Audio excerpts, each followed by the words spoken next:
Hello everyone and welcome to the Hidden Lives of Writers. I'm Fiona Snickers and I'm joined by Gail Schimmel. Hi Gail, how's your week been? It's been an interesting week from a writing point of view because I am brewing a new book in my head. Ooh, exciting. It is fun and it's such a nice stage. I mean, you know that stage when the voices are in your head and you're getting to know them and you're not feeling the pressure to write yet. But I've discovered a very strange change in my process about where I do my thinking. And I think a lot in the car. I drive a lot and I think a lot in the car. Mm-hmm. And I've realized that I have to have something on in the background, but it can't be something I'm not interested in. So I have this strange dichotomy that I have to be listening to a podcast or something that I'm really interested in listening to, and that will stimulate my thoughts. And then I'll completely stop listening to my podcast. But if I try and turn it off because now I'm not listening to it, I stop thinking. It's new, this strange need to listen and not listen, and I'm finding it quite confusing. It's a different way of thinking, but at least the book is there and brewing. How's your writing week been? Well, I've been doing a little bit of writing, but I've mainly been concentrating on editing my page proofs for my new book that's coming out later this year. I'm going to stop you there and ask you to remind me what a page proof is. Yes, for our listeners, a page proof is basically the final stage of editing when you are bringing out a book that's traditionally published. And I remember a time when literally a courier would knock at your door and present you with an envelope full of pages, which was your book printed out, laid out as it would be on the page in book form. And this was your absolute last chance to find any errors, do any edits, make any changes that you wanted. And you would do them on the page, and then when you were ready, a courier would come and pick that up and take it back to the publisher. So that was a long time ago. That doesn't seem to happen these days. These days, you get it in electronic format as a PDF. You can't edit the PDF, but you can make a list of changes that you want to make. And once again, it's your absolute last chance to get the book right, to pick up any errors. It's your last chance to find out whether you're about to embarrass yourself publicly. So it's quite stressful. But it's also, in the case of most writers, it is the billionth time you are reading this book. And you are so tired of it. You are so sick of it. That's what I was about to ask you. Do you do it properly? Because I'm going to confess I don't do it properly. I'm so fed up with my books by that point that I don't actually care at that point whether the entire book is spelt incorrectly. I just don't want to read it again. And I trust the people who've come before me and the proofreaders and the copy editors, etc., etc. And I might glance at it. Mm-hmm. But I certainly don't do a thorough job. Do you do a thorough job? You know, I used not to. I used to sort of peek at it between my fingers and page through it quickly and then shove it out of the way because it all looked so terrible. But then there were a couple of books that came out with the odd mistake, the odd howler that I really wished I'd caught. So this time around, I'm determined to do it properly. I'm reading every painful word, but I'm at the point where I kind of want to throw the whole book away and start from scratch, you know, and you can't do that at this point. You can't. You really have to stick to small things. It's not a rational voice in your head that's saying, this is complete nonsense. This is the worst book ever written. Because I do remember a time when I was very excited about this book, and I'm just trying to calm down and just look for the small issues, the missing words, the little typos, something that's been laid out weirdly. And I am very aware that there's a proofreader doing this at the exact time that I'm doing it. And I know who she is and I trust her greatly. So I'm going to try and do a proper conscientious job, but I can't pretend it's fun right now. I'm going to try and be inspired by you next time I have to do it and do a proper job. I'm particularly bad, I have to admit, with the Katie Gales, where because of the way when you write two people writing together, you read the book more than when you write alone. I can't explain why, but you do. And I really, by the time we get to that level, I'm done. I'm so done with those books. And I haven't done it properly on any of them. So I'm going to be inspired by you. Okay, well, we all need a break now and then. We need something to watch, to listen to read. What narratives have you been consuming this week? So what I have loved this week is I'm struggling with reading at the moment, but I read a book that I absolutely loved called We All Want Impossible Things by Catherine Newman. It's a book about a woman whose best friend is dying, which doesn't sound very cheerful. No, it doesn't. But it manages to be very uplit, very upbeat, very cheerful, very amusing. You cry, but you also laugh a lot. And I loved it. I found it it was exactly what I felt like reading. It's the sort of thing I feel like writing. And it's been interesting from a writing idea point of view, because one of the things that was unique for me about this book, every character was nice. There were no baddies. Even the ex-husbands were not horrible people. There was no one who was bad. Everyone was nice. Is this a memoir or a novel? It's a novel. Right. 100% a novel. So it can be a bit quirky and funny and have really mad scenes. The narrator is dealing with her best friend's death by sleeping with everybody. And it is hilarious. It is absolutely hilarious. And I'm setting a challenge to myself. To sleep with as many people as you can. Not to sleep with everybody. That sounds far too tiring. But to write a book full of nice characters. Because, I normally write domestic noir.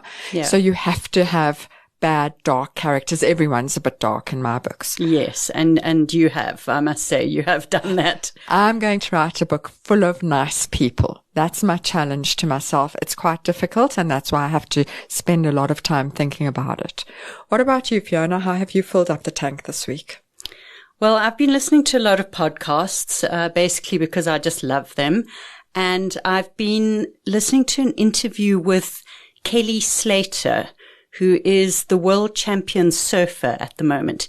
He's the 11 times world champion, and he won his most recent world championship at the age of 50. When the people he was competing against were not half his age, they were literally 30 years younger than him. And he won it. And it was remarkable. It was celebrated all over the world.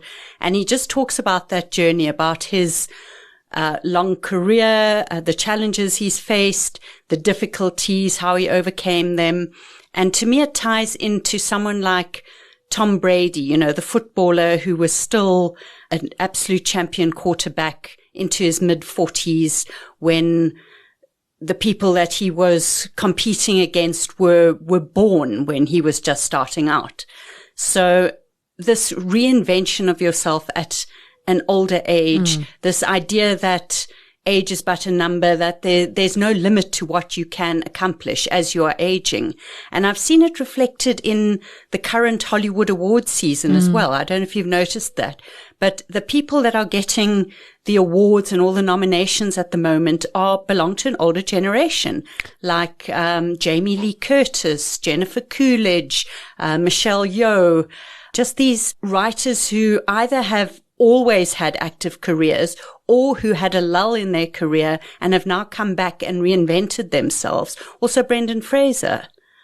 Do you think it's because we're older that we're noticing the achievements of older people, or do you think there really is an increase in the power and achievements of older people?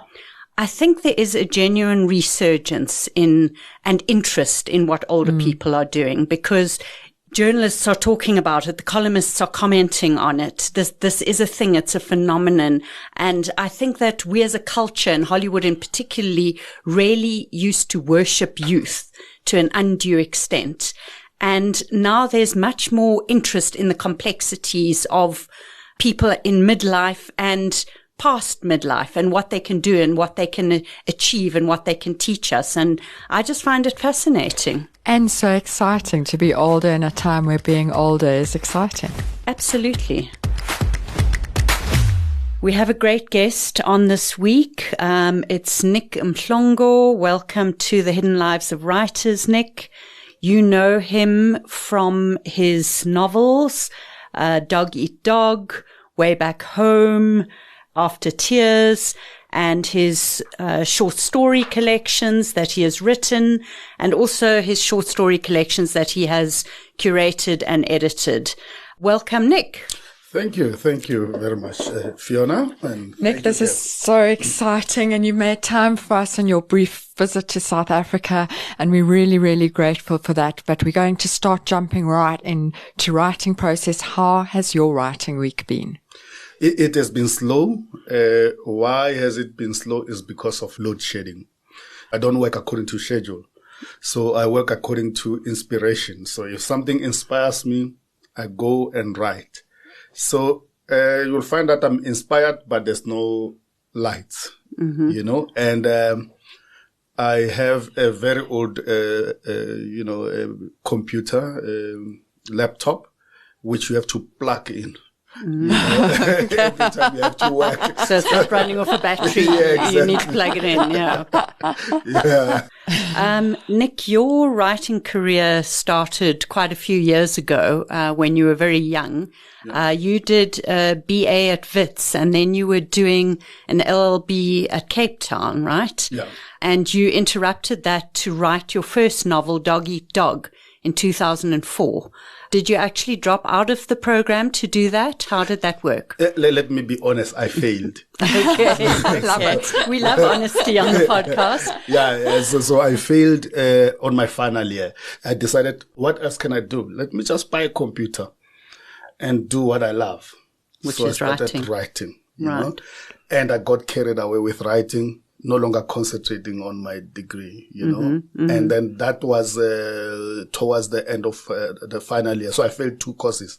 And I decided, no, I'm not going back because I believe in this. And that was Dog Eat Dog. Actually, it was Dog Eat Dog and After Tears. It was 2 books combined. It was one manuscript. And then when they say, we don't like this chunk, chuck it away. I said, no, I'm not doing that. I'm just putting it for the next book, and it became After Tears. Yeah. So that was a bit of a journey about it. Yeah.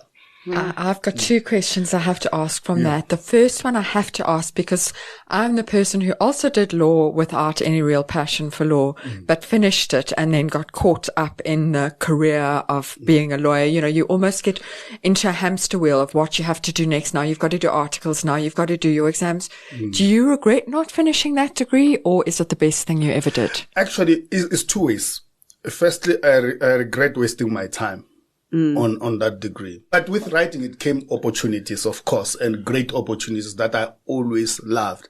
It would have been great, like you, Gail, to have a writing career, but with a law background, having it as, there's a certificate or whatever degree being there, something that I can fall back to, you know.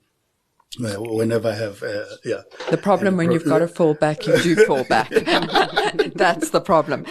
You've shared the story, almost the next step of what you started telling us on Instagram recently about how you got that first book published, and it's fascinating. Can you share that a little bit with us? Yes. So, after writing my manuscript, remember, I was a law person. My mind was operating in law. I didn't know anything about, although I did African literature at the university, my mind was not tuned into literature, you know, because there was no Google around that time. A simple write. Right nowadays, they can write to me directly and say, hey, Mr. Mhlongo. By then, it was difficult.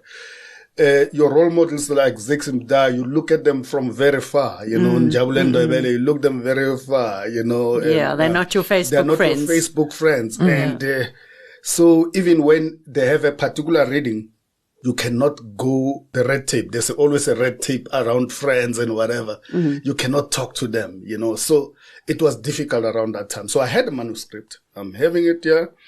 The manuscript, I wrote it to impress, not to express. Nobody told me. And why I say so, it was full of law jargons. Mutatis, mutandis, you know, all those kind of things of law. And then trying to impress the publishers. And of course, English is not my first language, you know, not even my second language for that matter. So, and you don't know actually the technique of writing. Even if you read the techniques of writing, you don't understand it because you need somebody to tell you what those techniques are practically. So that was my journey. So I have this manuscript. So I took my manuscript 2002 after believing that this is done.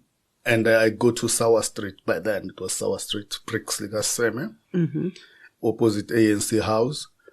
And then at the reception, can I speak to so-and-so? Because I've got the name of this reviewer. He's the one who's going to tell me where to send this manuscript. But I also didn't know that it doesn't work there. It's just a freelance. And I told myself, I'm not going until they give me the name of this person. And then this person, they contact him from somewhere. And I speak over the phone. I'm not a publisher, but try Macmillan or whatever, and say, where are they? Because there's no Google around that time. Tell me where they are. Lower Houghton. So I take a taxi, and then straight from South Street. You go. No one is stopping you on the stair. I'm going to the rank. Yeah, going to the course is just here. Lower Houghton is just here. Just the end of Hillbrow is that's Lower Houghton. You know, by the Joburg Jan. Get there, and I find this great guy, and then I leave my manuscript with him. He says, "Leave it with me." The process normally takes 3 months. And this is the only copy of the manuscript in existence. This is the only copy in the manuscript. And then I say, I know the offices. Let me go there after 3 months. And they say, oh, we had that guy. Mandla. Oh, yeah, we had him. But I don't know, he's left. Oh, dear. And my computer here has broken. I cannot retrieve anything, you know. That was the only copy that I had. And I said to them, no, I cannot go until you give me the manuscript, or at least tell me what is going on. And I insisted, you know, that I'm not going. And they could see that I was serious. And I said, no, Mandla is gone. Okay, fine. But he put it somewhere, because I saw him where he took the manuscript to, say, around that room. Only to find out in that room, it's a room where they put lots of, you know, there are lots of manuscripts around. So they say, close the door. I had to look for my manuscript. Oh my goodness. But because, you know, by then what we used to do is like you put your manuscript with nice colors outside. So it was not difficult to find. So then I retrieved it. You found it, thank goodness. I found it. And then what's next? Then I sit with this person. Sorry. Yeah, we couldn't tell you on time, whatever, you know, apologize. But I said, okay, I understand your apology, but tell me who can publish this? Where can I go to publish this? You know? And they said, they start listing. There's Jonathan Bo, or I forgot, but Jonathan Cape, whatever, things like that. But they also mentioned Kwela. Yeah. And said, this sounds black. Definitely, I'm going to get published. Yeah, you know, they will understand my language because it's in Tsotsitaal, you know, the book and whatever. There's full of Tsotsitaal. And I decided there and there that I have to go to Cape Town. So, but I didn't have money, so I had to borrow from friends and whatever, and then went back to Cape Town. But with them, I told them I got a job in Cape Town. So, not I'm following a dream. Yeah, exactly. So I went to Cape Town, and there I find a young man who just came from England, James Woodhouse, who later became a publisher. Oh, yes. And then he had just came to visit his girlfriend then, you know, in the summer, and say, so he had asked Kwela to read manuscripts. And I sit around with him and say, I've got this manuscript. And we sit around, we have coffee, we became friends, we talk about it. And then he read it. Of course, you know, after 3 months again, they rejected the manuscript, for instance. But James is the one that, it still has some, there are some angle which I like, you know. It's full of, you know, township thing. I like that. I don't know much about the township, but let's focus on this. So I had to rewrite the manuscript again. And then it became Dog Eat Dog. Yeah. So James was also my first reader. Oh, is it? My first novel, he was the external first reader, and he took absolute credit for my writing career. He was a very good man, a very good guy. I mean, he had patience, because with mine, you know, it was full of all these things, flowery words, you know, from law school and stuff like that. So he said, cut it. I said, let's cut this. So I learned that's in that process, because I was heavily involved in that process, is the process that helped me to be also to edit, to be, developmental editor, to self-edit. So, yeah. Okay, interesting. So 12 to 15 years later, we have the Fees Must Fall movement. And I remember writing an article at the time about the literary antecedents of Fees Must Fall. And one of the first manuscripts I came across was Dog Eat Dog, because those were all the Fees Must Fall issues in novel form. Yeah. That was the experience of the students who experienced homelessness, who experienced hunger, who experienced bursaries promised but then falling through, not coming through. Yeah. The challenges of having to stand in an administrative office and try to make some receptionist understand your plight and feel sympathy for it. Yeah. Academic exclusion, financial exclusion. It was all there in that first manuscript. Yeah. When you saw the Fees Must Fall movement start to happen before your eyes, did it take you back to those times? Definitely. Absolutely. It did. One of the things that I wrote, how Dog Eat Dog came about is that some of it's semi-biographical. Not everything. Of course, I made most of the things up.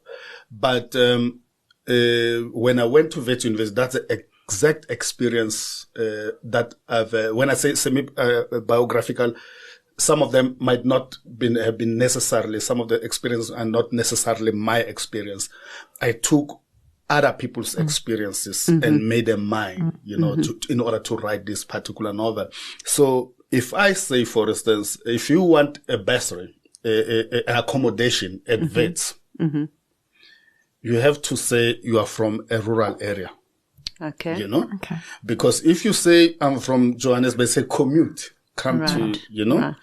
And how do you commute in a family that depends on a pension fund that is supporting 16 people here? It means that some of the days you might not come to school because of lack of money, So you have to lie in order to be at the residence so that you can study with other kids and you are not disturbed when you are studying,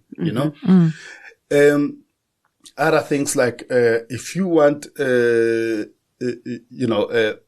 also to get, there are piece jobs in the university, If you want those piece jobs, you have to lie that no one in your family is working. Right. So I used that. And guess what? I was a manager of the Wits Bar from 1994 to 1997. Important experience that. Exactly. I worked with the vice chancellor at the 11th floor, and I worked at a campus craft shop. So, in the same year, so I changed these jobs and I earned. And with this money that I earned, I was able to pay school fees for my younger brother at home. You understand? Which leads us to one of your best known books, Flat Tax. Yeah, exactly. Yeah, exactly. So that's exactly what's happening, because we don't have generational wealth, even where you are living in your house, for instance. By then, it was an apartheid house, which was leased to us for 99 years.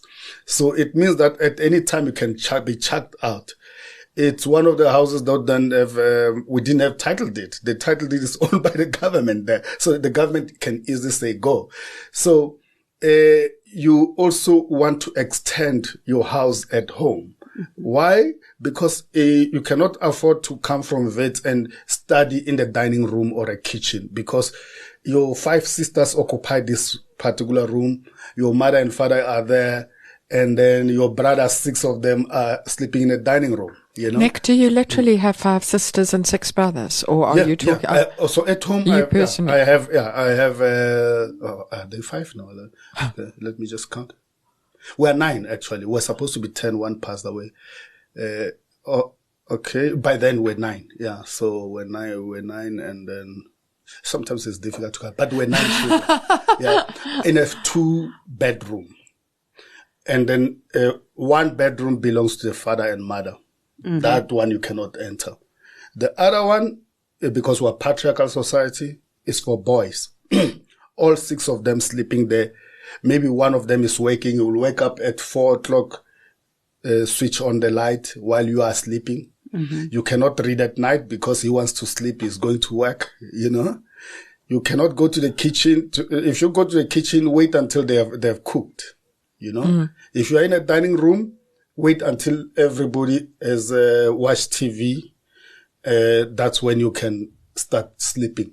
So I'm worried about the sisters. Where are they sleeping? They would sleep in at my home. We say you will find a position where you sleep. So within the house, in the kitchen or in the dining room, Okay. So yeah, that's exactly what happens.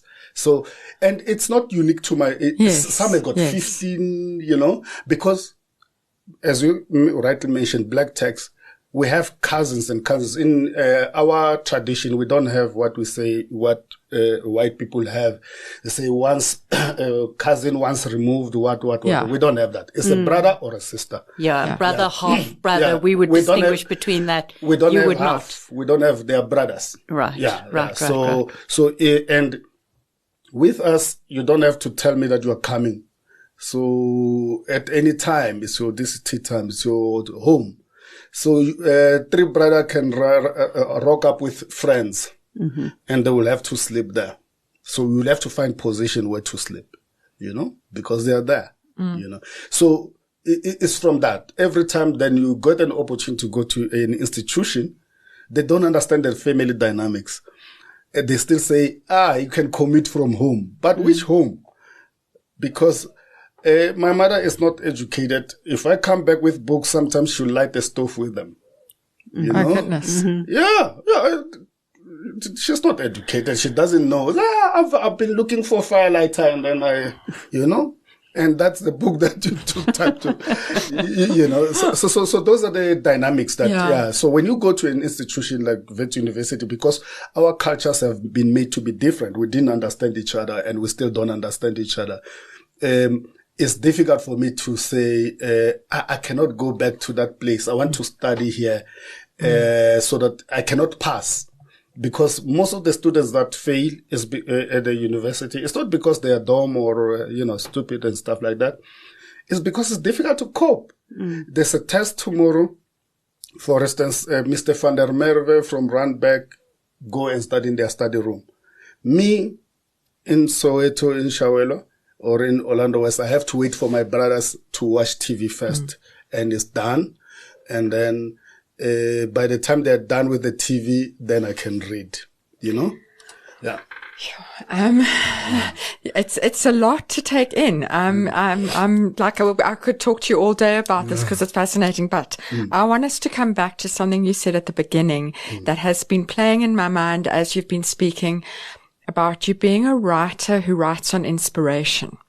And one of the things I'm fascinated in is writing process. How many words do you write? Where do you write? And as you're speaking now, I'm thinking, how does a writer who writes on inspiration come from this background where you must have had to be quite disciplined to get any time to do anything?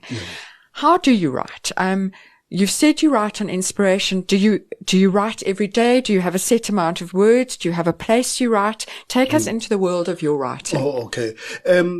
I'm a seasonal writer, let me say so. Seasonal. So there's a particular season that I don't want to wake up and then, go on a computer, sit on the desk. I don't sit on the desk. I've never sat on the desk to write. I always like lying on my bed, whether reading or writing. I lay on my bed or on a couch and then do that. Otherwise, if I sit like this, it's becoming too formal for me. My writing process won't work, But what I do is that I read a lot, maybe a particular season, like in June, when it's cold, I like reading. Okay. Yeah, I like reading because a book, you can take a book and in a warm place and whatever, and then you just do that. But when now I write, there's a writing season. When it's hot, I do that. And then because writing to me, it's a process, so going back to your question, when do you write? I write every day, but the way I write is different perhaps from others, in a sense that what I consider writing is a process. It starts with me observing, then it starts with me taking notes, for instance. It starts with me thinking about a particular theme, that it will work, it doesn't work. I think a story through, and then some of the things that I cannot do, I cannot write until I have a title. Mm-hmm. Oh, yeah, interesting. I cannot write anything until I have a title. I have to find a title first. Then that title will take me to the writing. So the last process of my writing, for instance, is towards the last stage. One of the last stages is typing, sitting behind the desk and then recreating what I've already taken notes. So I'll have notes full of maybe a particular theme. Let me write this story about, I've seen somebody who has decided that they want to be a lawyer, they failed. Okay, so I have mind mapping. I've done mind mapping a long time ago. And then now I sit down and then I type. And you know how it's going to end when you start?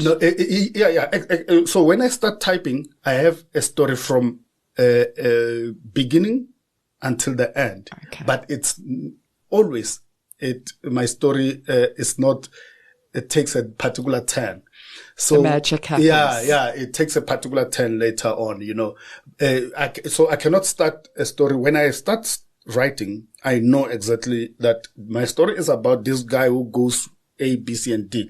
And I've got, a mind map around that. I know that this chapter, I'll speak about him or her doing this and this. It will end with them doing like this.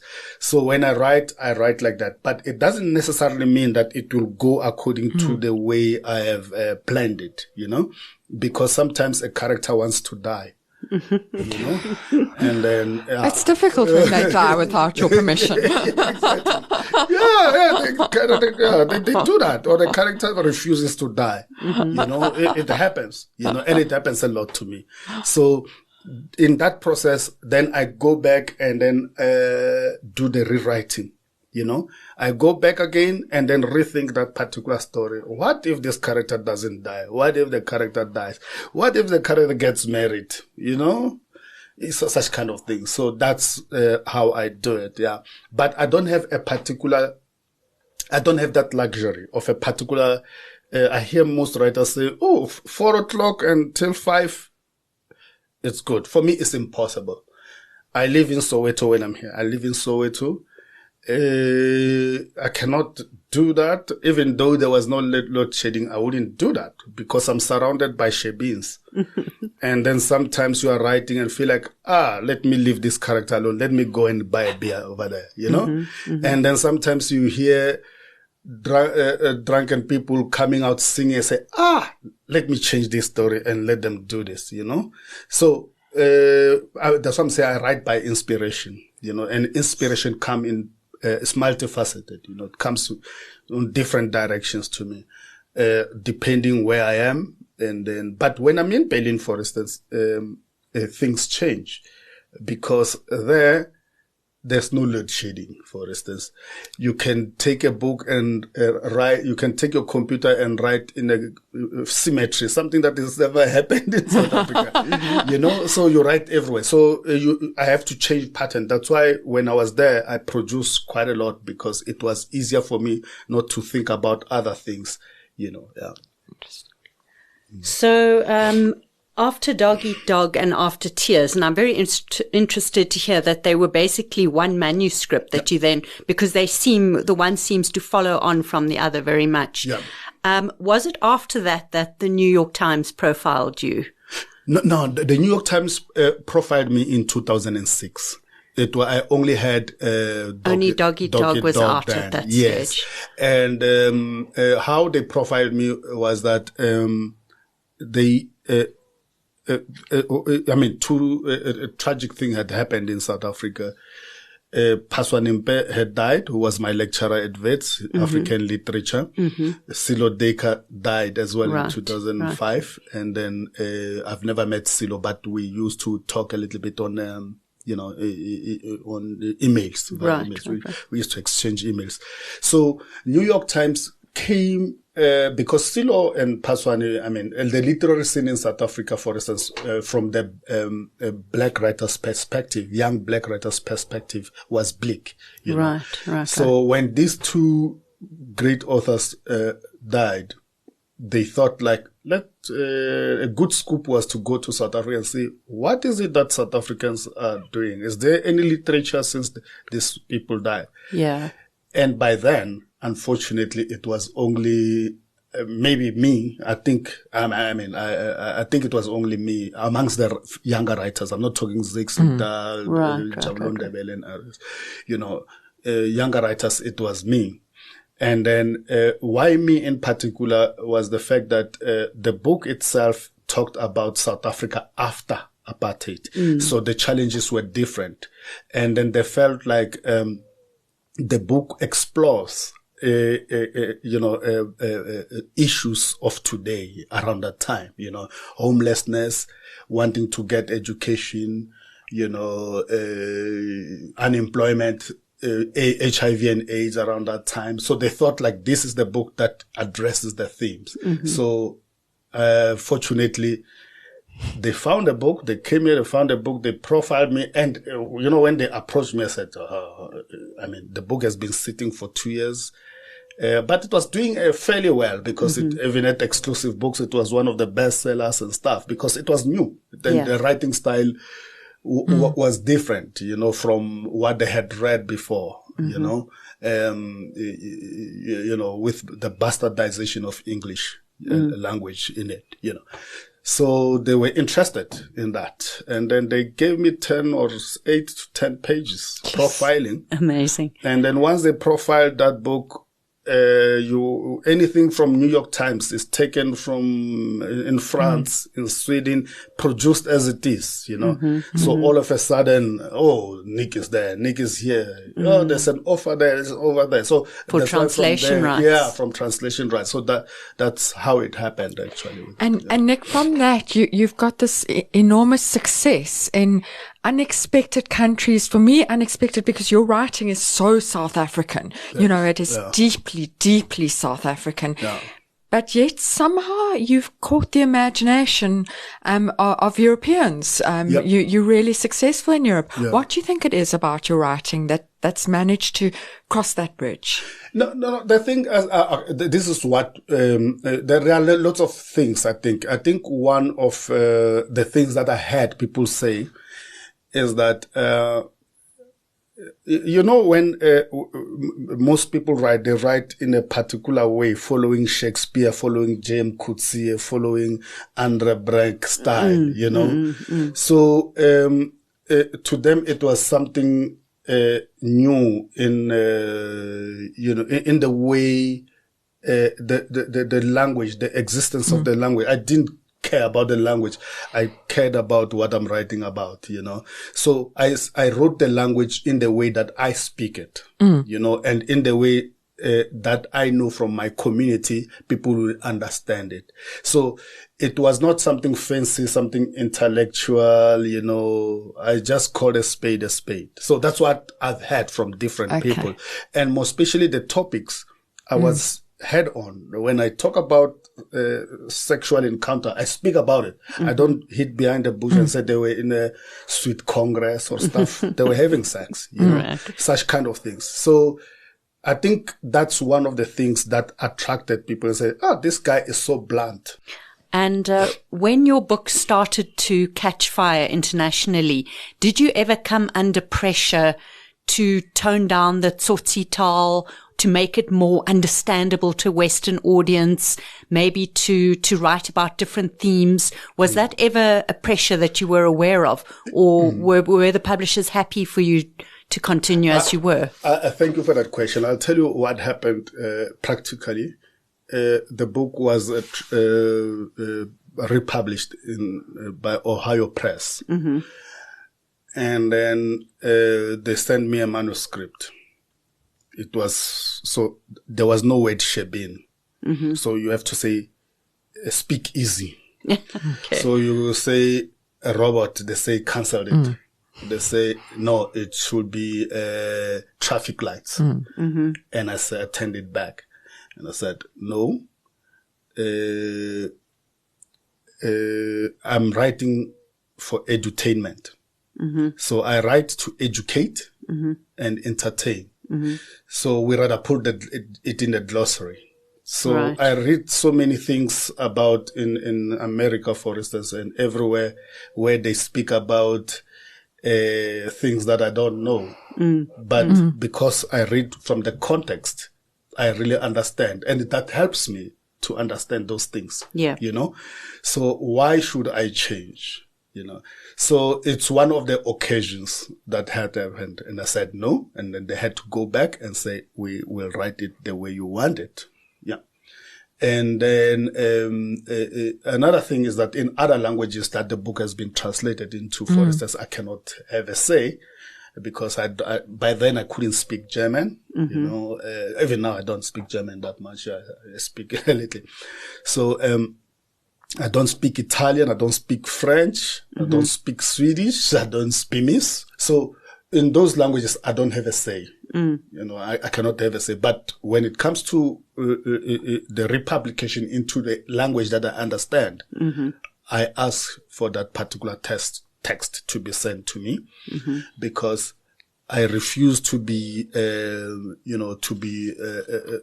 I write to, it defeats the purpose of my writing. If I say, I allow them to publish the book and translate my words into American colloquial or whatever, you know, because of them. So I normally say no. Yeah. I wish I'd spoken to you 3 years ago. You're making me think of, I once had an ongoing debate with an editor about what we were going to call a bakkie for the English audience and for the American audience. And what is a bakkie? Is it a truck? No, it's not a truck. Is it a lorry? No, it's not a lorry. And eventually we settled on van. And I wish I'd learned from you to just say it's a bakkie, damn it. Yeah. So after starting your career with these two semi-autobiographical novels, you then move on to Way Back Home. And I know you yourself weren't in exile. You weren't a returning exile. No, but I didn't. So now you move into creating a character that is not directly based on your life. Yep. Now, was this something you had to do research for, or was it just speaking to people in your community that you got the inspiration for that story? Oh, yeah. Thanks for that. What happens is that, as I said earlier on, I lived in Orlando West. Vilakazi Street was my street, you know, highly politicized street, you know, because of all the reasons, you know, Soweto uprising and stuff. So when I was growing up, most of the things that everyone my age wanted to do, because we're highly politicized, you know, there's Zef Mutuping over there was the leader of the PAC. There was Nelson Mandela's house over there. Tato Motlana, whoever, you know, they were there around the same area. And this is the historical place. So when you grow up, what do you want to do? You want to join a political movement and you want to go into exile. So, like a career choice. I will be in exile. Exactly. Because there were lots of people coming to recruit you, you know, some telling you, oh, there's, we eat lots of meat that side. There's, 3-course meal or whatever. So they create this fantasy exile. And every day you wake up, where is so-and-so? Oh, no, it's gone into exile. Where is so-and-so? You know, such kind of thing.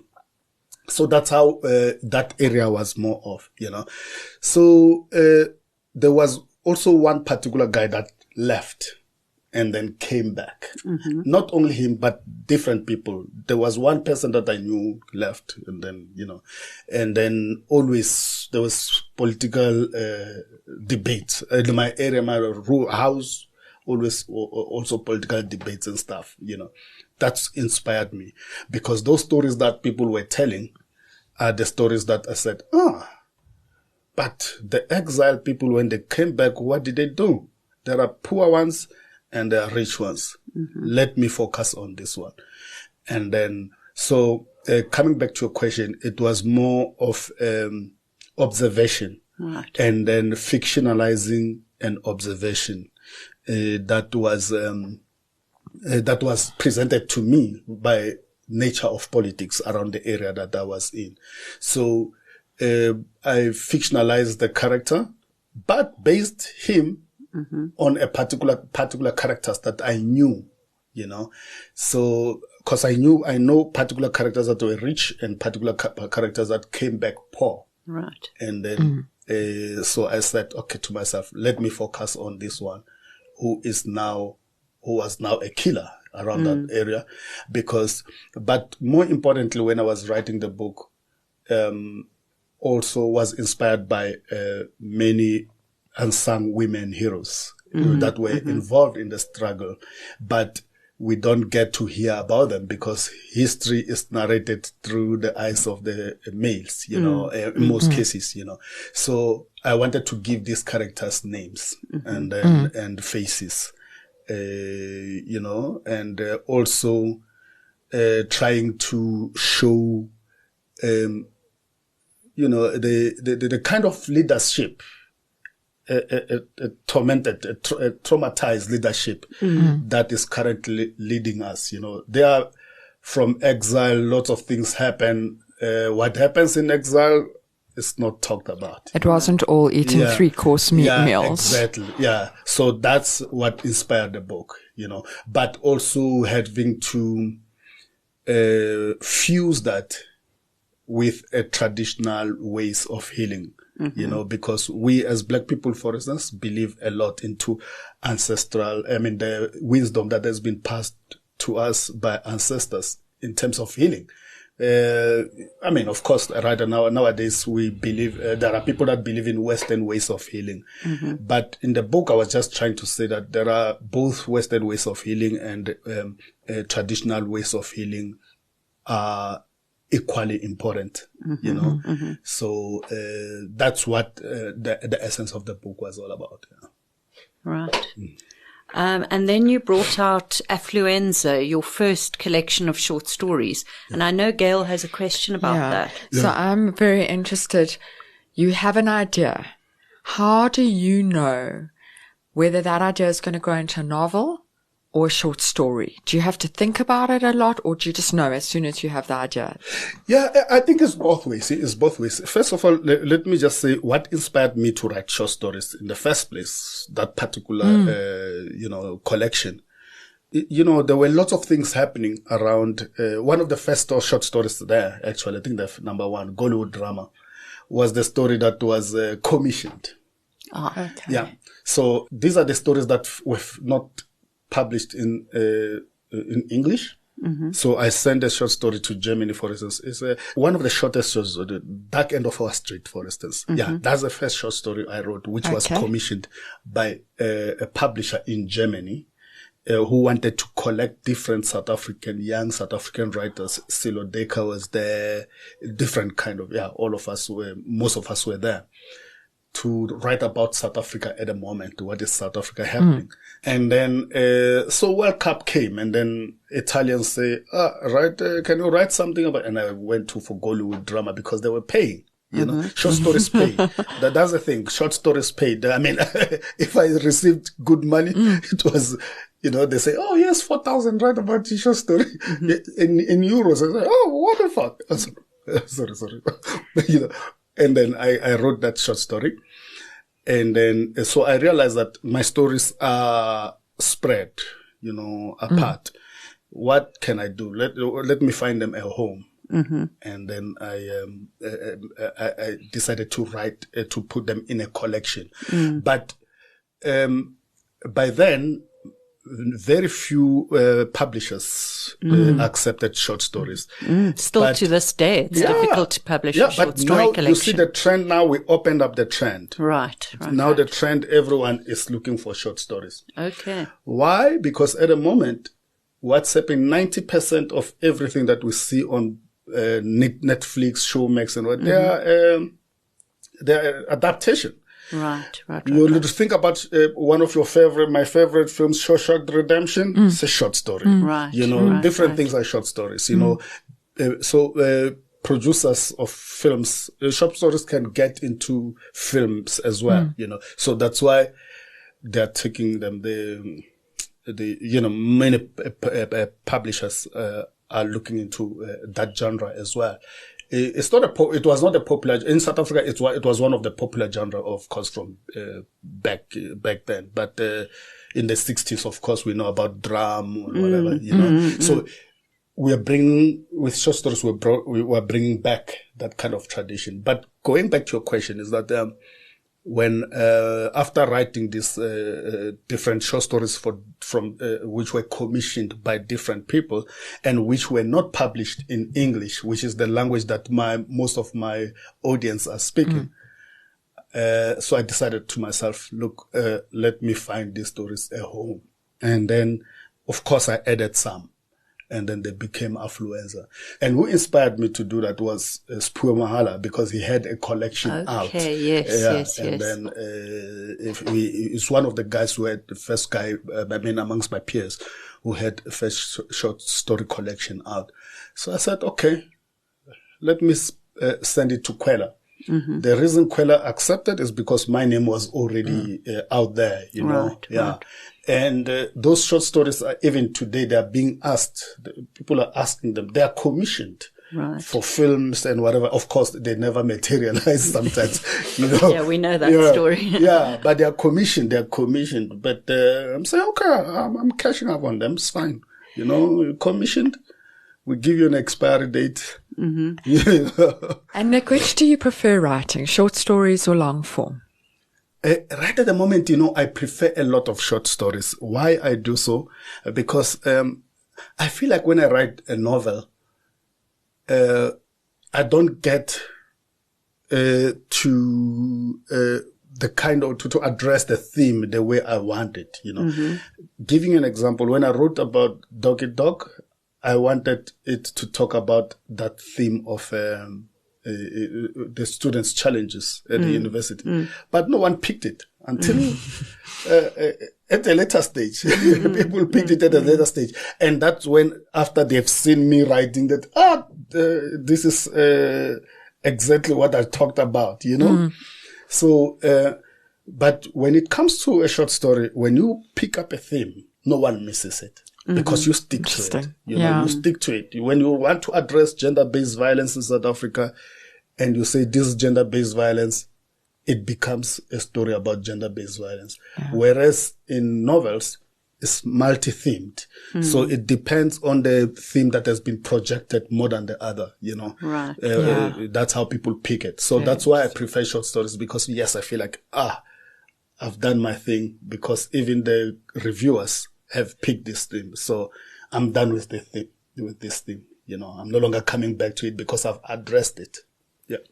Yeah, I've noticed even in your novels that there are side characters and digressions and stories within the stories. And one's reading and your attention sort of goes over there and you think, now what's that guy's story? What's this woman's story? And you have a curiosity to learn more about those side characters. So I feel like in your collections of short stories, that's what you're giving us. You're giving us the stories of all the side characters and all the digressions and all the different themes are being isolated and explored in that short format. Yeah, exactly. Yeah. And then you find that I've written maybe 11 short stories, all different themes that I've picked.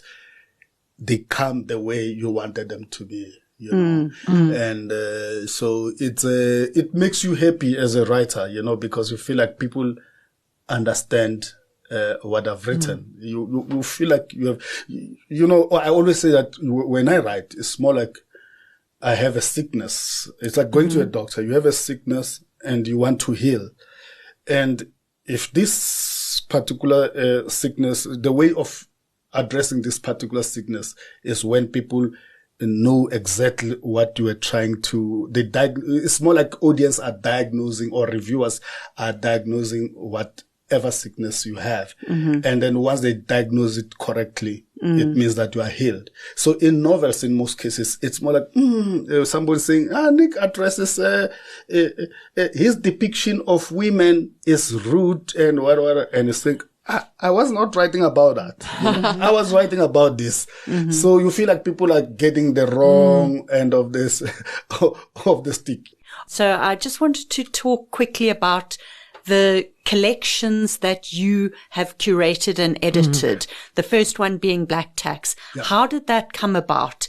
Was it your idea that you then went looking for a publisher for, or did a publisher approach you and ask you to put together this collection? So it came about, Black Tax came about, is the idea that firstly, it was Annie who approached me, but is the idea that I already had, that I was also speaking about in my Facebook and but I was approached by Annie. She already had that idea as well, to say that let's talk about that, because around December we have realized that people are talking. I'm not going home.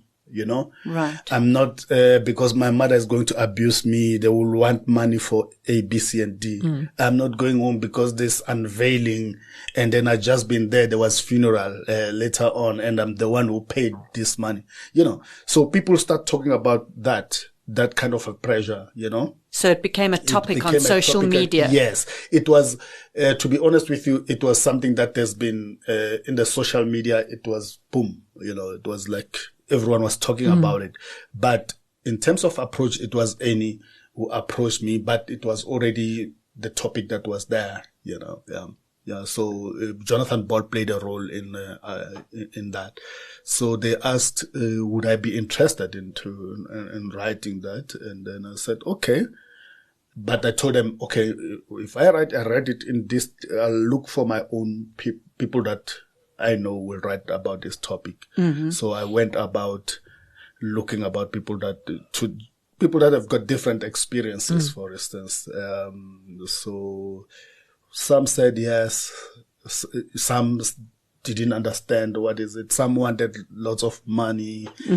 So I had to settle with those that were interested in these particular topics, and those are the ones that ended up in the in the collection itself. Yeah.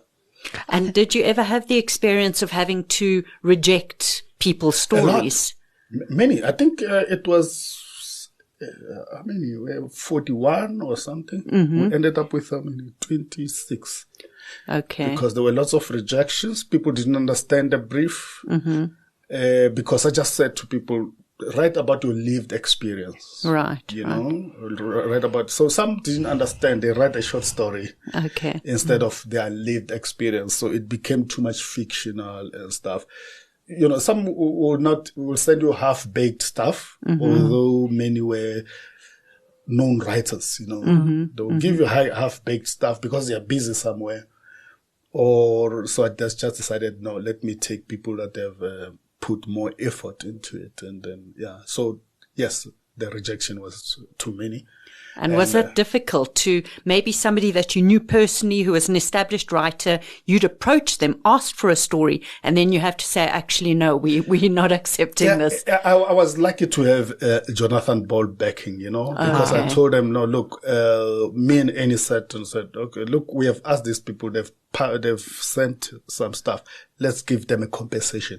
So everyone was compensated, whether your story was there. Great. Yes. So 11 people, how many? Yeah, were given money, Okay. Even though their stories were not good. And that's the process that I used even with Jacana for Joburg Noah and Hauntings. Right. I used the same strategy because it works. You still want these people to work with you, Right. It might be because how I pitched the idea to them was not it might be my fault. It might have been my fault that I didn't pitch it the way I was supposed to pitch to them, and then, so I couldn't fault these people. So that's the reason we decided, let's, give them something, Yeah. And they were happy. Most of them were happy. I'm sure they were happy. I'd be happy with that. I've never heard of being paid for a story that isn't published. It was not much. Listen, it was not much. But it's something. Yeah, it's something. And it's something worth your effort, you know. Yeah. Yeah, but you have to have a polite way of saying to people, look, it didn't work. We're looking for this, and then this didn't work. Yeah. And majority of people saw it, that it didn't work after the publication. I said, okay, this is, yeah. Right. So, Niq, we want to ask you, as we ask all our guests, what stories have you been consuming lately? Either something you've been listening to or reading or watching. What has spoken to you lately? On Netflix, what has spoken to me is a series called Suits. Oh, right. Yeah, with Meghan Markle. I watched that religiously because if you look at it, it's closer to After Tears, because somebody tries to be a lawyer and they're not a lawyer. Yes, that's right. It's not fully qualified. Yeah. So I watched that quite a lot. But in terms of reading, I'm reading Madame Bovary. Okay. That is very intellectual. Yeah. Because, it's, what interests me is that, the books that have been translated from another language to another language, I'm looking into that. I'm looking for the technique, how they've done it. So I read books concurrently in most cases. So there are 5 Arab books, but Madame Bovary at the moment, it's one of the books that is on my table, my reading desk. Yeah. Okay. Well, Niq, thank you so much for your time. You are one of the few writers, basically in the world, whose first novel is still in print. People can still buy that first novel from 18 or more years ago. Yeah. And basically, I think all of your publications are still in print. They can still be found somewhere in translation or in English. And your most recent published work is For You, I'd Steal a Goat, a collection of short stories. So I'd like everybody to ask for that by name at their favorite bookstore. Thank you so much for coming in. This has been great. Thank you for having me. Thank you so much, Niq. Well, that was another fascinating conversation, Gail. Completely What fascinating. did you take from Niq from that conversation? So one of the things that really resonated with me was something he said quite early in the talk, which he said that everybody needs someone to teach them the techniques. And I think it's such an important part of coming to writing and learning to write, that you have to come to writing with humility, and you have to come open to learning, because it really is true that none of us are just born knowing how to write. And even if you are a prolific reader, there are important things you have to learn when you come to the writing life. That's so true. I know I personally wasted years of my life trying to teach myself to write. I really believed that there was nothing anybody else could teach me. I thought that doing a writing course was for losers, that I could figure it all out myself. And I literally wasted years fumbling around in the dark, producing manuscripts that were really not up to scratch. And finally, through trial and error, managed to make it towards something that was publishable. But I could have cut out years just by having a slightly more humble attitude, being willing to take a writing course, being willing to take instruction, to learn the techniques that other writers do know. And just basically be willing to be the student in the situation. Absolutely. Absolutely. And all the writing books. There's so many books about writing that are just incredible. And we could have a whole show about which writing books are the ones that are useful, which aren't. But the more you read, I always feel if from every source, every course you do, every book you read, you learn one thing. That's great. You've really learned something. What did you take from the Niq interview? Well, I was fascinated by what he said about sticking to his guns when he was coming under pressure from his publishers to change his manuscripts in a way that really didn't feel intrinsically right to him. And even though he probably wasn't a giant name at the time and did not have a great deal of reputation and power, he stuck to it. He insisted on producing the English language manuscripts the way he felt comfortable with. And I just find that admirable. And I do think one has to pick your battles, because very often the editor is right. In fact, probably 99% of the time the editor is right. But in that 1% of the time where the change that's being suggested doesn't feel right to you, then stick to your guns, stand up for your manuscript, stand up for what you believe in. I think that was an important lesson that I got from him. So we've had a strange combination between come to it with humility and don't come to it with humility at all. Total arrogance and belief in your own product.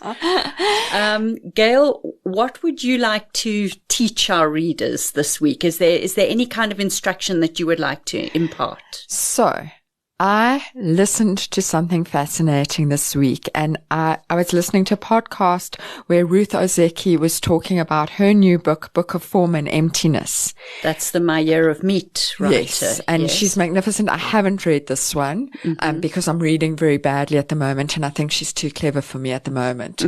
But she is magnificent, and she's very inspiring. But she did this thing that I am now hungry to try, where if something entered her real life, she used it in the book. So the example she gave is somebody gave her a snow globe.